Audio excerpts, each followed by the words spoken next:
Hi hello welcome to my channel Devansi vlogs. ఇక్కడ ఉదయాన్నే పనులు అనేవి కంప్లీట్ అయిపోయాయి అన్నమాట. ఇంకా పిల్లల వాటర్ బాటిల్స్ కూడా కడిగి పెట్టేశాను నీట్గా. బ్రేక్ఫాస్ట్కి వచ్చేసి ఉగ్గాని చేద్దామని బొరుగులు నానబెట్టేశాను. క్యాబేజీ ఉంది, క్యాబేజీ ఫ్రై చేసి చపాతీ చేద్దాం అనుకున్నాను, కానీ ఇంకెందుకు లేట్ అవుతుందేమో అని. నైట్కి వస్తుంది కదా క్యాబేజీ, ఇప్పుడు చేస్తే మళ్ళీ నైట్ రొట్టె కానీ చపాతీ కానీ ఏదో ఒకటి ఖచ్చితంగా చేయాలి అనేసి ఇంకా క్యాబేజీ నైట్కి చేయొచ్చు అని ఇంకా మార్నింగ్ అనేది ఇక్కడ ఉగ్గానికి నానబెట్టేశాను. ఇంకా వాటర్ కోసం బిందెలు కూడా కడిగి పెట్టేశాను అనమాట. ఇంకా మున్సిపాలిటీ వాటర్ వస్తాయి, 7 కల్లా మోటార్ ఆన్ చేసుకుంటాను. ఒక బిందె మున్సిపాలిటీ వాటర్ పట్టేసుకోవాలి, ఇంకో బిందెలో వచ్చేసి మినరల్ వాటర్ ఉంటాయి అనమాట. ఇక్కడ బ్రషెస్ వచ్చేసి సరుకులు తెచ్చినప్పుడు ఖచ్చితంగా తీసుకొస్తాను అనమాట. మా 5 మందికి 5, కాకపోతే మా ఆయన నాకు వద్దులే ఈసారి బ్రష్ ఉంది అనేసి తీసుకోలేదు. పిల్లల ముగ్గురికి నాకు అనేసి ఇక్కడ బ్రష్లు ఇంకా మారుద్దాము, చాలా డేస్ అయిపోయింది, 1.5 మంత్ అవుతుందని బ్రష్లు అనేది తీసాను. ఇంకా పిల్లలు పాపకు ఫీవర్ ఉండిందనమాట, తను లేయలేదు, పడుకోమని చెప్పాను. నేను స్కూల్కి ఏం వద్దులని పడుకోని చెప్పాను. ఇంకా పెద్దోడు చిన్నోడు చదువుకుంటున్నారనమాట.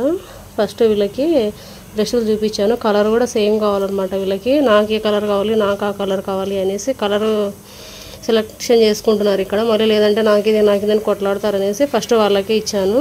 వాళ్ళకి ఏం కావాలో అది తీసుకున్నాక మిగిలింది నాకే అనమాట. నాకు వచ్చేసి ఎల్లో వచ్చింది బ్రష్. మా పిల్లలకు బ్రషెస్ కలర్స్ కూడా కావాలి. ఇంకోటి చెప్పాలంటే, ఇంట్లో పప్పు చేసినప్పుడు ఏ కలర్ పప్పు చేసినావో అని అడుగుతారు. అది ఎలా ఉంటుందంటే, పచ్చిమిరపకాయల పప్పు చేస్తే ఎల్లో కలర్ ఉంటుంది కదా, కారం టమాటా పెట్టి చేస్తే ఎర్రగా ఉంటుంది, ఇంకా ఆకుకూర పెట్టి చేస్తే కొంచెం గ్రీన్ కలర్ లాగా ఉంటుంది కదా, అలా ఏ పప్పు చేసినావో అని అడుగుతారనమాట. ఎల్లో కలరా, రెడ్ కలరా, గ్రీన్ కలర్ అనేసి. ఉగ్గాని వేసినా కూడా సేమ్ అనమాట. పసుపు వేసి మనం మిరపకాయలు వేసి చేసినామంటే ఎల్లో కలర్ ఉంటుంది, కారం పొడి వేసి చేస్తే రెడ్ కలర్ ఉంటుంది కదా, అలా ఏ కలర్ ఉగ్గాని అని అడుగుతారు. ఇలా ఉంటుంది అనమాట మా పిల్లలతో. ఇంకా బ్రషెస్ అన్నీ ఇచ్చేసాను వాళ్ళకి. ఇంకా టైం చాలా ఉండింది అనమాట ఉగ్గాని, ఇంకా ఎంతసేపు అవుతుంది త్వరగానే అనేసి ఇక్కడ ఇంకా ఐరన్ అయితే చేద్దామని పెట్టేసుకున్నాను. యూనిఫామ్స్ ఒకటి ఐరన్ చేస్తాను, టైం ఉంటే అన్నీ చేద్దాం అనుకున్నాను, కానీ కాకపోతే ఇంకా ఓన్లీ వాళ్ళకు ఇద్దరికి యూనిఫామ్ చెరొక జత చేసి ఇంక అన్నీ పక్కన పెట్టేశాను అనమాట. ఇంకా ఉగ్గాని తాలింపు వేసేసేయాలి అనేసి చెరొక జత చేసి పక్కన పెట్టేశాను. ఇంక ఇదిగోండి, ఇంక చెరొకటి ఇస్త్రీ చేసి ఇచ్చేసి వాళ్ళకి స్నానానికి అయితే వెళ్ళారనమాట అప్పుడు పిల్లలు. ఇంక ఇక్కడ ఉగ్గాని కోసం పెట్టేస్తున్నాను. ఒక ఉల్లిపాయ, ఒక టమాటా కట్ చేసుకున్నాను. ఇంకా పాలు అనేది నైట్ వేడి చేసి పెట్టేశాను. ఇంకా మళ్ళీ ఉదయం ఇంకోసారి అవి వేడి చేసి చల్లగిన తర్వాత ఫ్రిడ్జ్లో పెట్టేస్తే మీగడ బాగా వస్తుంది. మీకు ముందు వ్లాగ్లో చెప్పాను కదా ఒక ప్రయోగం చేస్తున్నాను అనేసి, అదే అనమాట బియ్యంతో ఈ ప్రయోగము. అన్ని రకాల వంటలు వచ్చు, స్వీట్స్ కూడా ఆల్మోస్ట్ వచ్చు అనమాట. ఈ అరిసెలు ఒకటి పాకం పట్టేది రాదు, ఎప్పుడు చేయలేదు.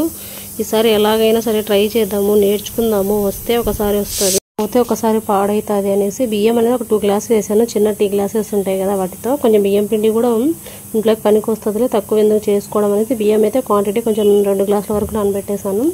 కాకపోతే చేయడం వరకు అయితే కరెక్ట్ 8 గారెలు అయ్యాయి అనమాట. 8 అయ్యే వరకే చేశాను. చాలా పర్ఫెక్ట్గా వచ్చాయన్నమాట, చాలా బాగున్నాయి, టేస్ట్ కూడా మెత్తగా చాలా బాగా వచ్చాయి. నాకు కూడా వచ్చేసింది అనమాట అరిసెలు చేయడం. ఓన్లీ మైసూర్ పాకు ఒక్కటే రావాలి, అదొక్కటి నేర్చుకున్నానంటే ఆల్మోస్ట్ అన్ని రకాల వంటలు వచ్చినట్టే అనమాట.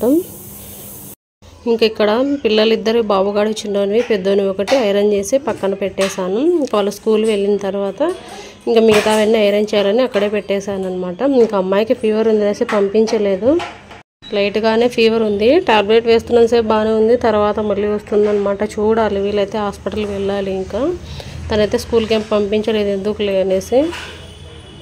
ఇంకా చిన్నోడు పెద్దోడు ఇద్దరు స్నానం చేశారు, బ్యాగ్స్ అన్ని సెట్ చేసుకుంటున్నారు అనమాట. ఇంకా స్నానం చేసి వచ్చిన తర్వాత ఇక్కడ టిఫిన్ అయితే పెట్టేశాను.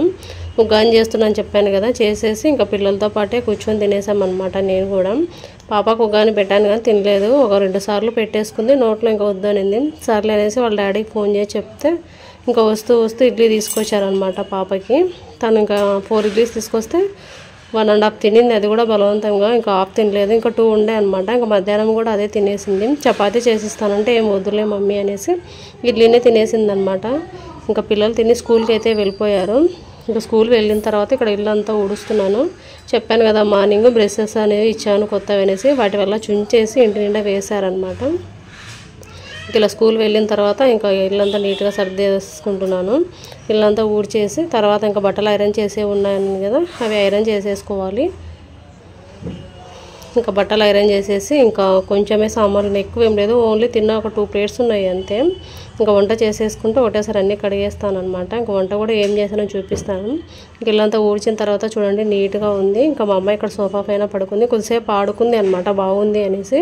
టిఫిన్ తిన్నాక ట్యాబ్లెట్ వేసాను కదా, బాగానే ఉండింది అనేసి ఇక్కడ బొమ్మలన్నీ ఇక్కడ హాల్లో టేబుల్ మీద పెట్టేసి ఆటలు ఆడుతుందన్నమాట. కొద్దిసేపు ఆడుకొని మళ్ళీ పక్కన పెట్టేసింది, అన్నీ ఇక్కడ సర్దేసుకుంది, తన వంట సామాన్లు అన్నీ ఇక్కడ పెట్టేసుకుంది. టీవీలో నేను సినిమా పెట్టేసుకున్నాను, స్టూడెంట్ నెంబర్ 1 సినిమా వచ్చిందనమాట. ఇంకా మా ఆయన కూడా ఇంట్లోనే ఉండే, కొద్దిసేపు సినిమా చూసుకుంటూ కూర్చొని ఇంకా తర్వాత మళ్ళీ వంట అనేది స్టార్ట్ చేశాను. వంట వచ్చేసి అన్నం పప్పు ఇంకా క్యాబేజీ ఫ్రై అయితే చేశాను, నైట్ కూడా ఉంటుంది అనేసి మా హస్బెండ్ నుండి ఇంకా అన్నం వండి లెమన్ రైస్ చేసేసాయి. ముందు రోజు చేసిన టమాటా రసం ఉంది, పెరుగు ఉంది, మామిడికాయ పచ్చడి ఉంది, చింతకాయ తొక్కు పచ్చడి ఉంది, ఇంకేం చేస్తావులే అని ఉండే. ఇంకా మళ్ళీ ఇప్పటికి ఇది తినేసినా కూడా నైట్కి ఏదో ఒకటి చేయాలి కదా అనేసి ముందుగానే ప్రీ ప్లానింగ్ చేసేసుకున్నాను అనమాట. ఇదిగోండి పెరుగు, చింతకాయ తొక్కు పచ్చడి, ముందు రోజు రసం ఉండే, ఇంకా అన్నం వండేసాను. ఫస్ట్ అన్నం చేసి పక్కన పెట్టి ఇంక ఇక్కడ ఒక పక్కన క్యాబేజీ ఫ్రై పెట్టాను. ఎగ్ ఏం వేయలేదనమాట. చిన్నోడికి వచ్చేసి ఎగ్గు వేసేసరిగా పడట్లేదంట. మమ్మీ నాకు ఎలానో అనిపిస్తుంది ఎగ్ తిన ప్రతిసారి అంటే, ఎగ్ ఏం వేయకుండా ఈరోజు ఎలాగో గురువారం అనమాట, తినం ఎగ్గు నాన్ వెజ్ అలాంటిది ఏమి. ఫ్రై లాగా చేస్తున్నాను, ఓన్లీ ఉల్లిపాయ వేసి ఇంకా క్యాబేజీ ఉడకబెట్టి వేసాను అనమాట. అది బాగా ఫ్రై అయిన తర్వాత ఉల్లిపాయ పొడి వేసి కలిపి 1 నిమిషం పెట్టి ఇంకా ఆఫ్ చేసేస్తాను. ఇంకా ఫైనల్గా వంట మొత్తం చేశాక చూడండి ఎంత ప్రశాంతంగా ఉందో. వంట మొత్తం చేశాను, ఏం లేవు అనుకుంటున్నారు, అక్కడ హాల్లో పెట్టేశాను అనమాట. వంట చేసిన తర్వాత ఉన్న సామాన్లన్నీ కడిగేసి కిచెన్ నీట్గా కడిగి కౌంటర్ టాప్ కూడా నీట్గా తుడిచేసి పెట్టేసుకున్నాను. ఇదిగోండి వంట చేశాను అన్నాను కదా, అన్నీ ఇక్కడ పెట్టేశాను అనమాట. ఇంకా పిల్లలు తినడానికి ఇంటికే వస్తారు కదా అనేసి అన్నీ ఎప్పుడైనా సరే ఇలానే పెట్టేస్తాను. ఇద్దరం కూర్చున్నా అన్నీ ఇక్కడ పెట్టేసుకునే తింటాం అనమాట. ఇంకా ప్రతిసారి లేవడం ఎందుకు అనేసి ఇంకా కొంచెం వడియాలు అయితే వేయించాను, బొంగులు, కొంచెం వడియాలు, అప్పడాలు అన్నీ ఉండే అనమాట. అవి కొన్ని వేయించేసాను. పప్పు, చింతకాయ తొక్కు పచ్చడి, రసము, పెరుగు, ఇంకా క్యాబేజీ ఫ్రై, అన్నము ఇవన్నీ పెట్టేశాను. ఇంకా ఉప్పు మామిడికాయ పచ్చడి ఒక్కటి ఇక్కడ పెట్టలేదన్నమాట. ఇంకా అవి 2 పెట్టేసేస్తే అయిపోతుంది. ఇంకా పిల్లలు వచ్చిన తర్వాత ఇంకొకటేసారి కూర్చొని తిన్నాము. పాపకైతే ఇడ్లీనే పెట్టేశాను అనమాట. చపాతీ చేస్తానులే అంటే వద్దులే మమ్మీ నేను ఇడ్లీనే తింటాను తినేసింది. ఇంకా బ్లాగ్ ఇంతటితో ఏం చేసేస్తున్నాను.